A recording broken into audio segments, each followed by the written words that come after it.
Robschild, no investment advice. Welcome to the show where we view financial markets using Benjamin Graham's investment philosophy, macro technicals, and a touch of crystal ball gazing in that very specific order. Today is Thursday, February 6th, 2025. Today's episode begins with bringing up the weekly initial jobless claims report coming in a little hotter than expected, but not hugely unordinary or extraordinary by any means. Tomorrow is Friday, and we have the jobs report, the employment unemployment report. This is what triggered the Somme rule. If this, is significantly higher than 4.1%, that's like stock market, like, okay, the bears are taking over here. If it's lower than that, we'll see what happens. Very important daily reminders are all right here. I explained them on my macro update shows. The last one was 110.25 with dominoes in the ball. In the same show, I explain my crystal ball readings listed here and my own personal portfolio. No major updates.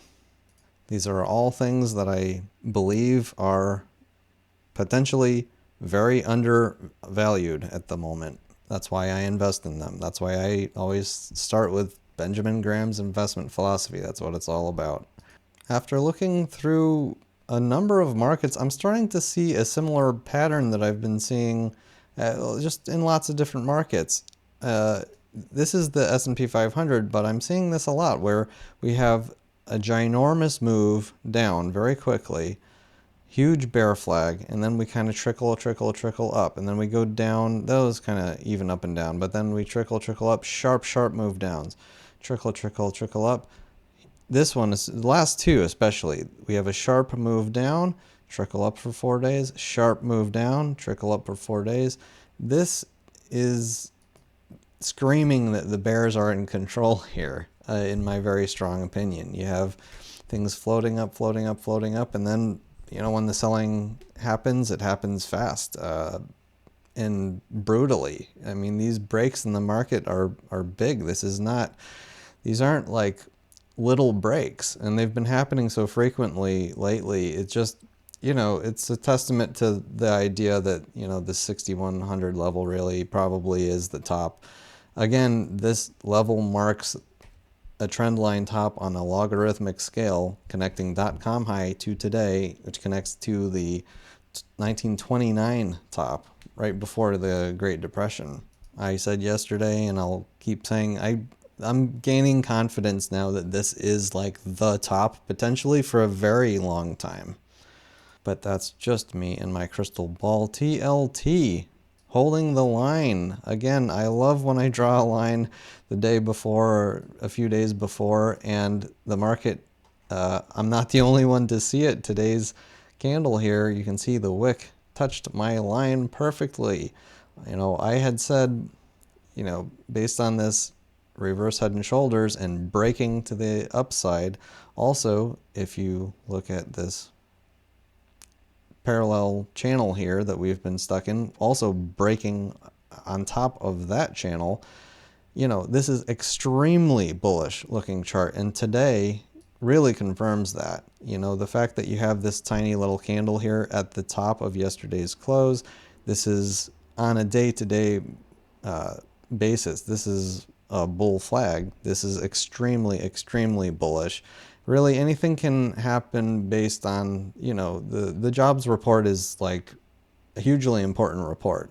So it could affect things one way or another. But right now, TLT is looking very bullish to me. And I'm not the only one. I am hearing other chartists talk about that. And I have heard, when we were down here, in this range below $88, I came across numerous people out there on major networks and things saying how they're short bonds because, they see fiscal deficits as a major problem. And then you have Jeff Snyder on his show, Eurodollar University, explaining he takes things a little too far in the other direction, claiming that, fiscal deficits have nothing to do with the cost of borrowing. And, they do and they don't. It's complicated. It's a little bit nuanced. I mean, at the end of the day, the way that you have to really see it is when the government has to have a higher payment on their bonds, longer dated bonds, 10-year, 20-year, everything past the Fed funds rate, really. When they have to pay more, everyone else that's borrowing money has to pay more than that. And so it's larger than simply how much, yes, it's larger than simply how much the United States is, in debt and how big their interest payments are. It involves the full economy. It involves the cost of borrowing. When companies operate on debt, and when those payments are elevated, more of the profits has to go to those payments for those bonds. It's the bondholders that are making all this money, that that percentage, which when rates are really low, if when they were low, a larger amount of that money could go to the company, could go to the stockholders, could go to sort of what the stockholders own, credited to the stockholders instead of being paid off to the bonds. With rates that have been much higher, than they've been in a while, you can't just think about the credit worthiness of the United States to consider, how much yield longer dated bonds should have. It involves the economy much more deeply, and so you do have to take both into consideration. Yes, enormous fiscal deficits, are closer to fiscal dominance, but true fiscal dominance is not a pretty situation, and we're not in that. Real fiscal dominance is when the Fed's actions have no influence. They have reduced influence at the moment, I'll admit that, but not no influence. Again, the 10-year Treasury note yield, when you just zoom out and you just look at the big picture here, and you didn't know what the chart was, you just saw the chart and saw this head and shoulders top with a consolidation here and a break to the downside, it looks bearish as heck. Bonds look bullish right now. The last piece, one of the reasons I kept going on about that is that, the big players that have been shorting Treasury bonds, we could see a bit of a short squeeze, propelling yields lower, actually, and bond prices higher. Yields typically follow oil. Oil is still collapsing here today, dropping another 0.87%. We had this fight zone. We are clearly below it. We are clearly, very clearly headed lower. At this point, it looks very clear to me that we are headed straight back to this longer term trend line that goes back, how far does it go back? To April of 2021. We've been trying to get below this for quite a long time. Recently, knock, knock, knock, knock, 5 knocks on the door, and it looks like we're headed down there for at least another knock. It would not surprise me in my crystal ball and at all if this is the knock that breaks the oil market to the downside.